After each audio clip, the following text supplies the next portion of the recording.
సాయంకాల సమయములో సంధ్యాదీపారాధనలో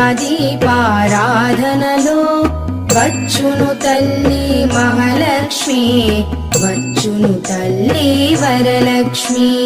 కాళ్లకు గజ్జెలు కట్టింది, మెడలో హారము వేసింది, పిలచిన వెంటనే పలికింది, అడిగినదంతా ఇచ్చింది.